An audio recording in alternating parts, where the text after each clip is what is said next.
Robert Pattinson and Kristen Stewart together. We have them before anybody else. So just this morning, I sat down with the Twilight couple along with their co-star, Taylor Lautner. It is another E.T. first. Fighting. How are you? Good to see you. Good to see you. Welcome over here to my lawn. All right. I like having all three of you here. It's the end of such a huge franchise. What's it feel like? Bittersweet? Yeah, it's a little slightly worrying. It's a fragile economy at the moment. Of course, Breaking Dawn Part 2, out November the 16th, is the final chapter for these three in a long saga that began with the original Twilight in 2008. What is the biggest difference doing this last film compared to the first? The first was, I thought, I felt a lot more free in the first one. Felt quite dangerous. Yeah. This one, you know your face is still going to be on the front of it, but you have a little bit less control. You have a lot less control than the beginning. So it's kind of scarier. I think when it means that much to you, then it's kind of hard not to feel it. And it does. I mean, we've... To hundreds of thousands of people, right?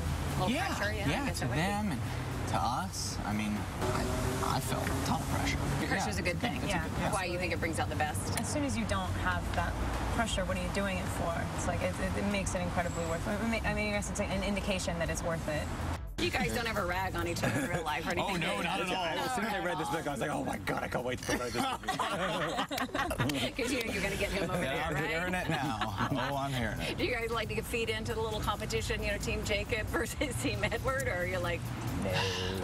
Not at all. Look at him. He's like, it's kind of fun. Gives you something to do, right? Edward and Bella's love scenes in Breaking Dawn Part 2, out November the 16th, the steamiest ever. So there's quite the nice little steamy love scene in the movie. So does that make it easier or make it more difficult, the fact that you've done this franchise for so long and that you're very comfortable with each other? I feel like every single scene in this movie culminates with some kiss of some kind. It's like...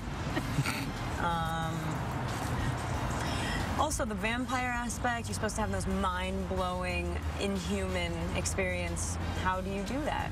Earlier in the day, Kristen and the mentalist Simon Baker announced that Kristen's Panic Room co-star Jodie Foster will receive the Cecil B. DeMille Award at the Golden Globes, which aired January the 13th on NBC. It is so rare to get these three to sit down together, so I didn't really know what was going to happen.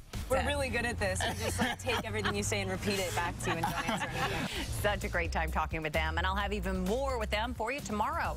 But here is tonight's Twilight tip.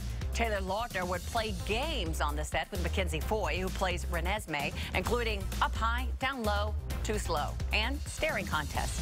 Very cute.